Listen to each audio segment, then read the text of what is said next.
कभी कभी जो होता है वो दिखता नहीं है और जो दिखता है वो होता नहीं है। इजराइल और ईरान के बीच युद्ध छिड़ गया है। कत्लेआम शुरू हो गया है।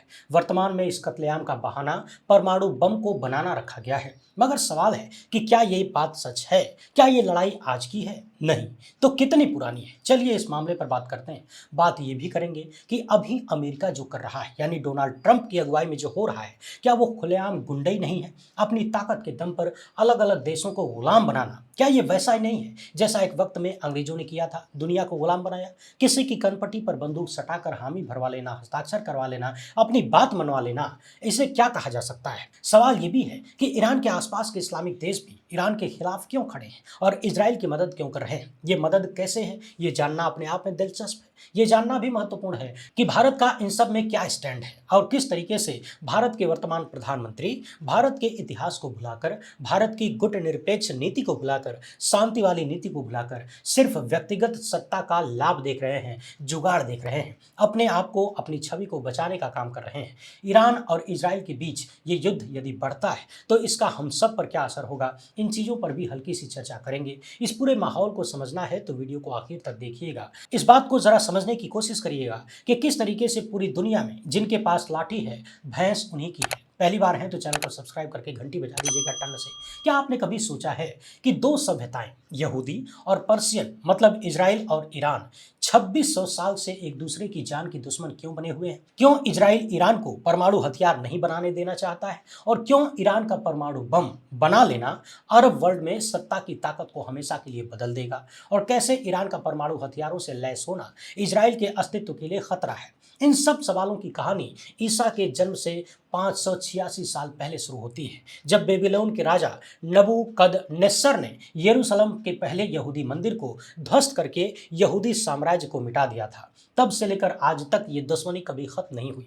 कहिए कि एक मंदिर के बदले की आग 2600 साल से जल रही है। 13 जून 2025 को इजराइल के ऑपरेशन राइजिंग लायन ने इस जंग को एक खतरनाक मोड़ पर ला दिया। ईरान के टॉप मिलिट्री कमांडरों को इजराइल ने एक झटके में मार दिया। मोहम्मद बाघेरी और हुसैन सलामी अल्लाह को प्यारे हो गए। यही नहीं, यहूदी देश इजराइल ने ईरान के परमाणु ठिकानों पर भी बम मारे और इस हमले के बाद तेहरान की मिलिट्री ताकत पंगु नजर आने लगी है। मगर ईरान ने पलटवार किया और इजराइल के आयरन डोम के गुरूर को ध्वस्त कर दिया। तेल अवीव में खलबली मचा दी। इजरायलियों को जान बचाने के लिए बंकर में छिपना पड़ा है। मगर ये तो जंग की शुरुआत पर है। सवाल यह है कि क्या ये सिर्फ इजराइल और ईरान की जंग है या इसके पीछे अमेरिका और उसके पिट्ठू अरब देशों का बड़ा खेल है, जिनकी कायरता ने पहले गजा, लेबनान और फिलिस्तीन को तबाह किया और अब ईरान की बारी है। याद रखिए कि ये जंग सिर्फ मिसाइलों, ड्रोन और बम की नहीं है। ये कहानी है विश्वासघात की, फूट की, साम्राज्यवाद की और उन अरब देशों की जो अपने ही भाइयों के कत्लेआम पर अट्टहास कर रहे हैं।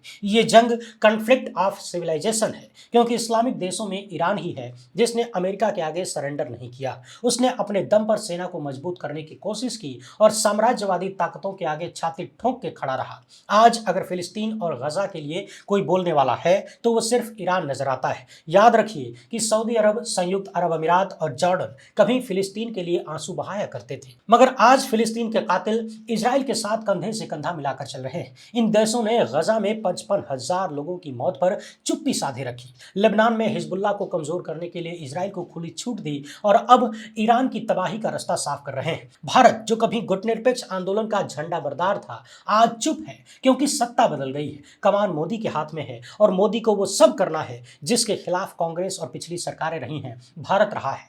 इस पर हम आएंगे, मगर बात पहले अरब देशों की चुप्पी की, गजा की तबाही की। 7 अक्टूबर 2023 को हमास ने गजा से इजराइल पर हमला किया। नेतन्याहू के लिए ये एक बड़ा झटका था, लेकिन इसके बाद जो हुआ वो मानवता के माथे पर कलंक है। इजराइल ने गजा को मलबे का ढेर बना दिया। 55,000 से ज्यादा लोग मारे गए। स्कूल, अस्पताल, मस्जिद सब खंडहर बन गए। 2-2 महीने के दूध में बच्चे मलबे में दबे मिले। औरतें अपने बच्चों को सीने से लगाए मर गई। मगर इस्लाम और मक्का के झंडा बरदार सऊदी अरब के सिखों को कोई फर्क नहीं पड़ा। यूएई और जॉर्डन ने भी चुप्पी साध ली। क्यों? क्योंकि ये देश अमेरिका के गुलाम माने जाते हैं, कॉलोनी है, और इजराइल इनके पड़ोस में बैठा अमेरिका का सुपारी किलर बनता जा रहा है। सऊदी और यूएई की राजनीति को ऐसे समझिए कि 2020 में अब्राहम समझौते के तहत सऊदी अरब और यूएई ने इजराइल से दोस्ती की। मकसद था ईरान को किनारे लगाना, लेकिन इस दोस्ती की कीमत गजा के मासूम बच्चों ने चुकाई।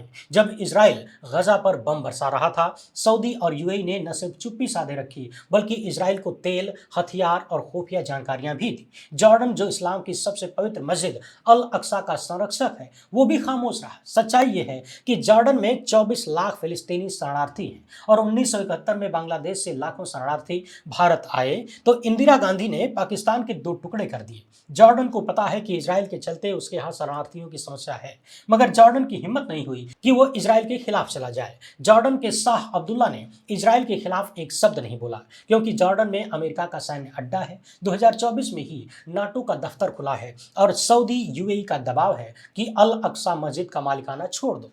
सवाल यह है कि क्या अरब के देश कभी फिलिस्तीन के लिए खड़े होंगे या ये सिर्फ दिखावा था। गजा की तबाही ने साबित कर दिया कि इन देशों की प्राथमिकता फिलिस्तीन नहीं, बल्कि अमेरिका की गुलामी और ईरान के खिलाफ जंग है। गजा के बाद बारी आई लेबनान की। यहाँ हिजबुल्लाह ईरान का सबसे मजबूत प्रॉक्सी था। इजराइल ने उसके खिलाफ मोर्चा खोल दिया, ऐसी बमबारी की कि बेरूत की सड़कें खामोश हो गईं।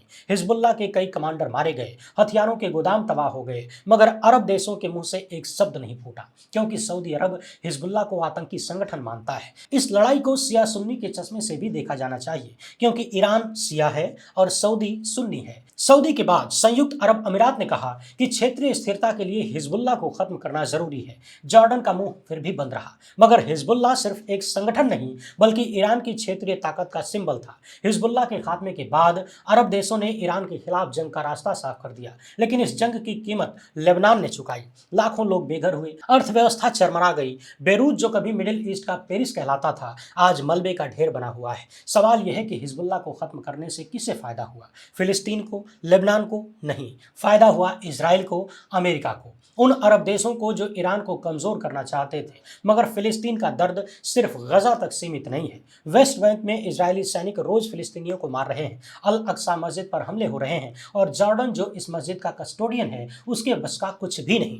कतर ने खुलकर कहा कि सऊदी अरब और यूएई अल अक्सा मस्जिद की जमीन इजराइल को बेच रहे हैं, लेकिन सऊदी और यूएई ने कोई जवाब नहीं दिया। तो क्या सऊदी के शेख ग्रेटर इजराइल का सपना पूरा करना चाहते हैं? क्योंकि वे जॉर्डन पर लगातार अल अक्सा मस्जिद का मालिकाना छोड़ने का दबाव बनाते हैं, और अगर ऐसा हुआ तो ये फिलिस्तीनियों के साथ सबसे बड़ा धोखा होगा। लेकिन शाह अब्दुल्ला के पास विकल्प क्या है? उनके देश में अमेरिका का सैन्य अड्डा है, नाटो का दफ्तर है और सऊदी यूएई का पैसा है। वो ट्रंप के सामने गिड़गिड़ा सकते हैं, लेकिन विरोध नहीं कर सकते। कुछ ही साल पहले जॉर्डन में शाह अब्दुल्ला के भाई और एक सऊदी प्यादे ने तख्ता पलट की साजिश रची थी, मगर कामयाब नहीं हुए। और ये साबित करता है कि सऊदी और यूएई जॉर्डन को अपनी कठपुतली बनाना चाहते हैं, ताकि अरब वर्ल्ड में एक छत्र राज कर सकें। मगर उनकी चुप्पी और गद्दारी साफ नजर आ रही है। 13 जून 2025 को इजराइल ने ऑपरेशन राइजिंग लायन शुरू किया। 200 से ज्यादा फाइटर जेट ने ईरान के परमाणु ठिकानों, मिसाइल बेस और टॉप मिलिट्री कमांडरों को टारगेट किया। Mohammad Bagheri Islamic Revolutionary Guards Corps के कमांडर हुसैन सलामी सहित कई परमाणु वैज्ञानिक मारे गए। नतांज और इस्फहान जैसे परमाणु ठिकाने तबाह हो गए। लेकिन यह हमला सिर्फ इजराइल ने नहीं किया, इसके पीछे अमेरिका और उसके पिट्ठू अरब देशों का हाथ था, क्योंकि सऊदी और यूएई ने इजराइल को खुफिया जानकारियां दी थी। सबसे बड़ी बात कि अपने हवाई क्षेत्र का इस्तेमाल करने दिया। अगर इन देशों ने अपने हवाई क्षेत्र का इस्तेमाल न करने दिया होता तो ईरान पर हमला शायद न हो पाता। जॉर्डन ने अपनी सीमा पर इजरायली ड्रोन को उड़ने की इजाजत दी। कहिए कि सीधे तौर पर इन देशों ने ईरान के खिलाफ जंग में इजराइल का साथ दिया, क्योंकि वो ईरान को खत्म करना चाहते हैं, क्योंकि तेहरान उनके लिए चुनौती है और ईरान का प्रॉक्सी नेटवर्क हमास, हिजबुल्लाह और यमन के हूती अरब देशों की सत्ता हिला सकते हैं। सऊदी और यूएई को डर है कि अगर ईरान मजबूत हुआ तो उनकी तानाशाही खतरे में पड़ जाएगी। मगर ईरान में कोई लोकतंत्र नहीं है, कहिए कि थियोक्रेटिक यानी धार्मिक शासन है। मगर बात शासन की नहीं, बात इजराइल और अमेरिका के सबको गुलाम बनाने की मानसिकता की है। ट्रंप ने ईरान को धमकी दी कि अगर तेहरान ने परमाणु समझौते पर दस्तखत नहीं किए तो भयानक तबाही होगी। सवाल यह है कि क्या ईरान सचमुच परमाणु बम बना रहा था? पिछले एक दशक में अमेरिकी नेताओं का ही बयान है कि ईरान ने 2003 में अपना परमाणु हथियार कार्यक्रम बंद कर दिया था। फिर भी इजराइल और अमेरिका ने ईरान के परमाणु खतरे का बहाना बनाकर हमला किया। ये ईरान को कमजोर करने की साजिश है। तेहरान को मलबे में तब्दील करने का प्लान है ताकि इजराइल और अमेरिका मिडिल ईस्ट पर कब्जा जमा सकें। इस प्लान में 2020 का अब्राहम समझौता मिडिल ईस्ट की राजनीति में एक टर्निंग पॉइंट था। पहले यूएई और बहरीन ने इजराइल के साथ राजनयिक संबंध स्थापित किए, बाद में सऊदी अरब ने इजराइल के साथ गुप्त सहयोग किया। यह समझौता ट्रंप की मध्यस्थता में हुआ, जिसका मकसद था ईरान को अलग थलग करना, लेकिन इस दोस्ती की कीमत फिलिस्तीन ने चुकाई। सऊदी अरब और यूएई ने इजराइल के साथ व्यापार, तकनीकी और खुफिया जानकारियों का आदान प्रदान शुरू किया और यही जानकारी इजराइल के काम आ रही है। इसी जानकारी ने हमास और हिजबुल्लाह का सफाया करवा दिया। सऊदी ने अपने हवाई क्षेत्र को इजरायली विमानों के लिए खोल दिया तो यूएई ने इजराइल के साथ संयुक्त सैन्य अभ्यास भी शुरू कर दिया। यह सब कुछ पिछले 10 सालों का हासिल है। जब ट्रंप ने पहली बार सत्ता संभालने के बाद अमेरिका और ईरान के बीच परमाणु समझौते को रद्द कर दिया। 2024 में जॉर्डन में नाटो का दफ्तर खुलना ईरान के खिलाफ अमेरिका की मोर्चाबंदी थी। लेकिन अमेरिका और इजराइल की ये दोस्ती सिर्फ कूटनीति तक सीमित नहीं है। सऊदी और यूएई ने इजराइल को हथियार और तकनीकी भी दी। इजराइल के आयरन डोम को मजबूत करने में इन सभी देशों का पैसा है। और जब गजा पर बम गिर रहे थे, सऊदी और यूएई ने इजराइल को तेल की सप्लाई जारी रखी। जॉर्डन ने गजा के शरणार्थियों पर दबाव बनाया ताकि वो इजराइल के खिलाफ न बोलें। सवाल यह है कि अगर ईरान तबाह हो गया तो क्या इजराइल जॉर्डन के खिलाफ मोर्चा नहीं खोलेगा? मोदी सत्ता के दौर में भारत का स्टैंड सऊदी के शेखों से अलग नहीं है। भारत ने गजा में युद्ध विराम के प्रस्ताव पर संयुक्त राष्ट्र में मतदान से दूरी बनाई, यानी अलग रहा, मतदान नहीं किया। ये चौथी बार है जब भारत ने ऐसा किया है। 55,000 लोगों की मौत के बावजूद भारत ने इजराइल की आलोचना नहीं की, क्योंकि भारत इजराइल से हथियार खरीदता है। अडानी का इजराइल में धंधा है और नरेंद्र मोदी को इजराइल से विपक्ष को कुचलने के लिए तकनीकी चाहिए। उन्हें इजराइल का डिफेंस सिस्टम आयरन डोम भी चाहिए। सच्चाई तो यह है कि अमेरिका और इजराइल के दबाव में ही मोदी चुप हैं। सवाल यह है कि क्या भारत की चुप्पी उसे नैतिक रूप से कमजोर नहीं करती? मोदी सत्ता ने इजराइल और ईरान से शांति की अपील की है, लेकिन क्या इतना काफी है? क्या दुनिया के सबसे बड़े लोकतंत्र को, यानी लोकतंत्र की अम्मा को, इस तरह से एक लाइन बोल के चुपचाप बैठ जाना चाहिए? लेकिन मोदी की राजनीति इजराइल के गोद में बैठने की है और प्रियंका गांधी कंधे पर फिलिस्तीन का झोला लटकाए दुनिया को फिलिस्तीन के साथ खड़ा होने का संदेश देती रहती है। 2014 में नरेंद्र मोदी के सत्ता में आने के बाद भारत ने इजराइल के साथ हर क्षेत्र में समझौता किया है, बिजनेस को प्राथमिकता दी है, सांस्कृतिक और आर्थिक रिश्ते बनाए हैं और इसकी शुरुआत 2017 में हुई जब मोदी ने इजराइल की यात्रा की। ऐसा करने वाले वे भारत के पहले प्रधानमंत्री थे और भारत की कूटनीति में ये 360 डिग्री का बदलाव था। जबकि इतिहास ये था कि भारत हमेशा से टू नेशन थियरी और फिलिस्तीन के साथ खड़ा रहा है। कहा जाता है कि इसी दौर में मोदी पेगासस खरीद के लाए थे। 2023 में भारत ने इजराइल से 20,000 करोड़ का रक्षा सौदा किया। भारत और इजराइल के बीच द्विपक्षीय व्यापार 2024 में $10 बिलियन को पार कर गया। सत्ता में आने के बाद मोदी ने इजराइल के साथ दोस्ती को प्राथमिकता दी, दिखाने के लिए फिलिस्तीन के साथ भी संबंध बनाए रखे। वैसे एक चर्चा लोग ये भी करते हैं कि जो इजराइल जासूसी सॉफ्टवेयर नरेंद्र मोदी को दे सकता है, यानी सरकार को दे सकता है, और हुजूर कथित रूप से विपक्ष के नेताओं को टारगेट करने के लिए उस सॉफ्टवेयर का प्रयोग कर सकते हैं, तो क्या वो इजराइल जिनको सॉफ्टवेयर दे रहा है उनकी जासूसी नहीं कर सकता है, उनके डाटा को चोरी नहीं कर सकता है और फिर उस डेटा के आधार पर उन्हें ब्लैकमेल नहीं कर सकता है? होने को तो कुछ भी हो सकता है। और 2018 में फिलिस्तीन का प्रधानमंत्री ने दौरा किया था, लेकिन इजराइल के साथ उनकी नज़दीकी ने भारत की नीति को बदल दिया है। सोशल मीडिया पर अवध भक्त इजराइल का खुलकर समर्थन करते हैं। भारत संयुक्त राष्ट्र में गजा और फिलिस्तीन से जुड़े प्रस्तावों पर अब तटस्थ रहता है। 2025 में गजा युद्ध विराम प्रस्ताव पर भारत का गैर हाजिर रहना सारी कहानी बयां कर देता है, क्योंकि अमेरिकी प्रतिबंधों का सामना करने की हिम्मत विश्वगुरु में नहीं है। भारत और ईरान के बीच चाबहार बंदरगाह को लेकर मजबूत रिश्ता बना था, तेल का व्यापार होता था, लेकिन अमेरिकी धौंस के आगे दिल्ली को ईरान से दूरी बनानी पड़ी। ऑपरेशन सिंदूर पर दुनिया के तमाम देशों से समर्थन की मांग करने वाली मोदी सत्ता ने गजा में 55,000 लोगों के नरसंहार पर चुप्पी साधे रखी। तो फिर किस मुंह से समर्थन मांगने के लिए दुनिया भर का दौरा करते हैं?